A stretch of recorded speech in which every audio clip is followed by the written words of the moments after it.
When we're younger, marriage is often about building families, building dreams, building a life from the ground up with someone beside us. And while those years come with excitement and discovery, they also come with challenges and sacrifices that shape who we become over time.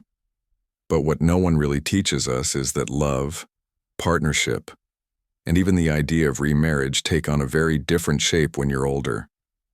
Especially after 60, when life is quieter, your time is more precious, and you fought too hard to compromise your peace just to not feel alone. And that's where this truth comes in. Because whether you've been divorced, widowed, or simply walking through life solo for a while, the decision to remarry later in life is not one to take lightly. And not because love isn't worth it, but because if you don't understand what's at stake emotionally, spiritually, and financially, you may find yourself giving up more than you bargained for. And that's a conversation we need to have because in America today, over 50% of marriages over the age of 60 are remarriages. Yet data from the National Center for Family and Marriage Research shows that gray divorce after 50, is growing faster than any other age group. And that tells us something. Love after 60 can be fulfilling, but it can also be fragile if it's not grounded in truth, clarity, and personal peace. And one of the biggest myths we hear is that remarriage is simply about companionship or not wanting to be alone. But the deeper truth is, you have to be sure you're not marrying to fill a silence that healing faith or self-understanding could answer better than a new partner could, because no one deserves to be your emotional band-aid, and you don't deserve to carry the weight of someone else's unhealed wounds either. And real companionship at this stage in life should feel like rest, not work, like partnership, not performance. And if it feels more like duty than joy, that may be your answer already. But beyond the emotional truth, let's talk about what no one likes to bring up. Money, because finances after 60 become even more sensitive, more strategic, and more impactful. And too many of us walk into new relationships not realizing that remarriage can affect everything from Social Security benefits to pension eligibility, to estate plans you've spent decades preparing. And according to a study from the Center for Retirement Research at Boston College, remarriage can lead to a reduction in Social Security survivor benefits, meaning if you marry again before the age of 60, you could lose access to benefits you were once entitled to as a widow or widower, and many don't realize how much that could impact their monthly retirement income, especially for women, who statistically live longer and often carry a greater financial burden in their later years due to interrupted careers or caregiving roles. And if that's not enough to think about, there's also the impact on estate planning. Because remarriage, especially without a clear prenuptial agreement or financial plan, can create confusion and even conflict when it comes to passing down assets to children or grandchildren. And if you've built a life of savings, retirement accounts, property, or passive income streams, you need to know that those assets could be at risk if you don't plan properly. And that's not about being cynical. It's about being smart. It's about honoring the work you've done and the future you still want to provide for the people you love. And while the heart wants to lead with love, the wise lead with understanding.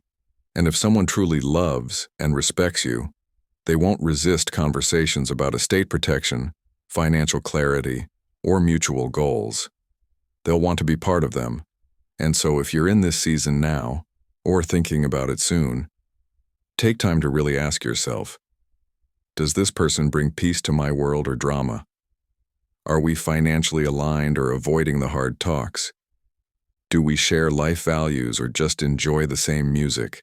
Because what you enjoy together is one thing, but what you're building, emotionally and financially, is something else entirely, and you deserve to feel safe in both. And here's where the examples become real. Take Marilyn, age 67, from New Jersey, who remarried a few years after losing her husband of 35 years. only to discover her new partner had significant credit card debt, no retirement savings, and an entirely different view on spending, and within 2 years, she was dipping into her emergency savings and feeling resentful, not rejuvenated. And it's not that she didn't love again, it's that she didn't ask the right questions first or take time to heal before choosing again. And then there's Walter, 72 from California, who remarried at 70 but did so with an attorney, a financial planner, and a family meeting first. He made sure that both partners agreed to keep their finances separate, update their wills, and set expectations for how they'd support each other emotionally and practically. And now, his life is full of companionship and clarity, not confusion. And that's what we want for you. Because remarriage should never put your peace, your finances, or your legacy at risk. And it doesn't have to, if you walk into it with eyes wide open, heart healed, and plans in place. Because when you do, love after 60 can be one of the most beautiful chapters of your life. But only if it's grounded in real trust, real understanding, and real wisdom. And so if you're thinking about remarriage in your 60s or beyond, let this be your moment to pause. Not out of fear, but out of self-respect. Because the love you invite into your life now should be the kind that nurtures what you've already built, not one that asks you to tear it down. And let's be honest, many of us reach this age with more wisdom, but also more weariness. We've seen what rushed choices do. We've lived through the losses, the heartbreak, the starting over, and now we've earned the right to protect our peace like it's our pension. And part of that peace means doing your due diligence, checking in with a trusted financial advisor before saying, I do, reviewing your estate plans, understanding how remarriage might affect your tax situation, or your eligibility for Medicaid, or your long-term care strategy. Because these are not just financial issues. They're life quality issues, and they deserve your full attention, not because love can't come again, but because when it does, you want it to bless you, not burden you. And you owe it to yourself to make decisions from a place of healed strength, not loneliness or impulse. And this is not to say that remarriage is bad. Many remarriages are beautiful, wise, fulfilling unions, but those are the ones built on clarity, emotional intelligence, shared vision, and practical understanding, not fantasy or escape. And if you've been told by others that it's too late to find love again, that it's not worth protecting what you've built, that love doesn't need financial plans or estate conversations, then I invite you to lovingly ignore those voices, because they're speaking from fear, not faith. And if someone is meant to walk with you in this next chapter, they will celebrate your boundaries, not criticize them. They will support your independence, not feel threatened by it.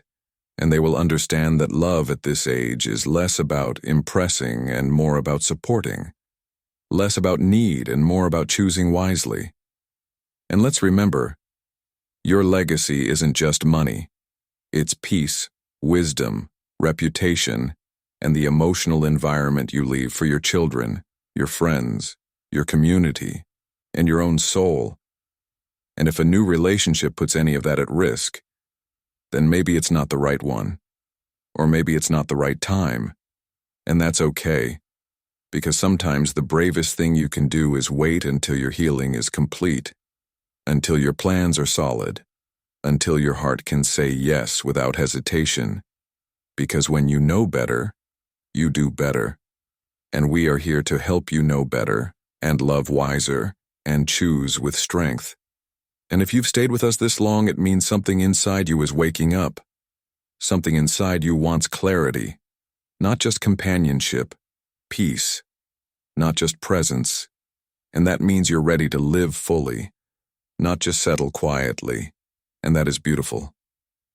And if this message resonated, if it helped you see something you hadn't seen, or brought peace where there was once pressure, then you are exactly who this channel was made for, because at the 60+ chapter, we believe in creating a life you love, mainly after 60-plus age where not much people and supports are with you. And every story we share is meant to bring hope, knowledge, and tools that help you live better, not just longer. We are here for you and will keep bringing you real stories, practical tips, and trusted advice every day. Don't keep this to yourself. Share this video with someone who needs to listen, or if it simply gave you hope, please take a moment right now to click subscribe. It costs you nothing, but it means everything to us. It helps us reach more people like you, and it keeps the 60-plus chapter channel going strong. Let's grow this beautiful community together.